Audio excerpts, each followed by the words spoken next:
channel dedicated to healthy life and everything you need to know about healthy life. Healthy body, healthy mind. Don't forget to subscribe this channel, so you can be aware of how to care for your health. Getting started on a raw food diet is not all that difficult but does require some attention to your body, to the foods you will be buying and preparing. For some people there really isn't much preparation involved, while for others there is more. Preparation will basically be a matter of taste and choice.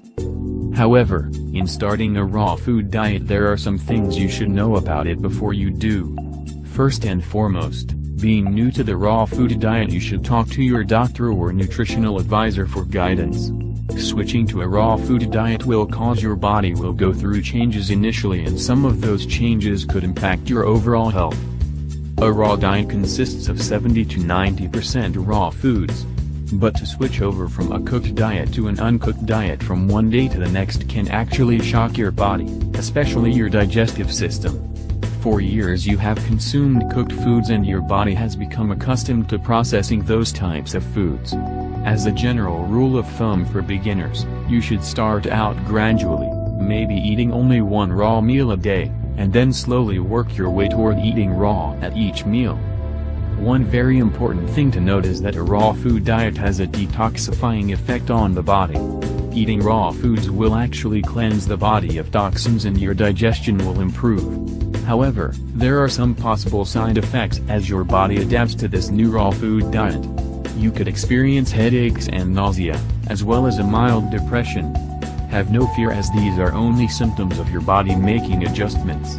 If these symptoms persist over a long period of time, you should decrease the amount of raw food you are consuming and talk to your doctor or nutritionist. An important part of raw food dieting is to plan your meals.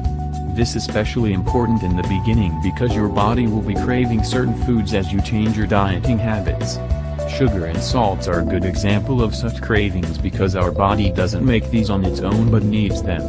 Many raw fruits and vegetables have natural salts and sugars in them.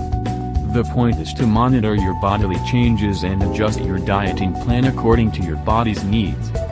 If you find it difficult to accommodate your body's needs with the raw foods in your diet plan, you might want to consider adding dietary supplements to your diet. Aloe vera gel is a good example of a dietary supplement. However, there are many more supplements available at your local health food store.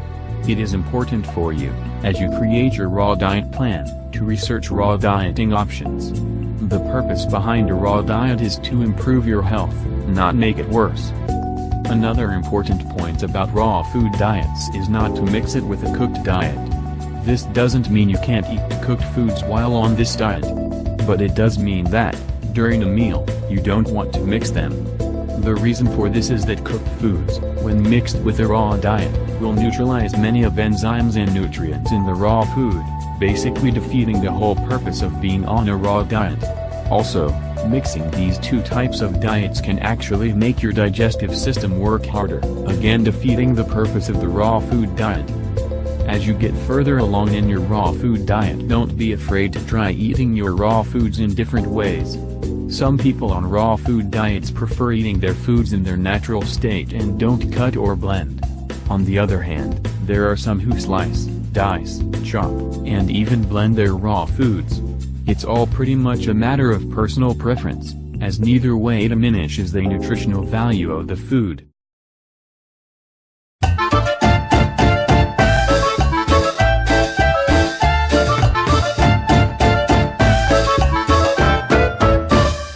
Thank you for watching. Please share on your social network if you like this video.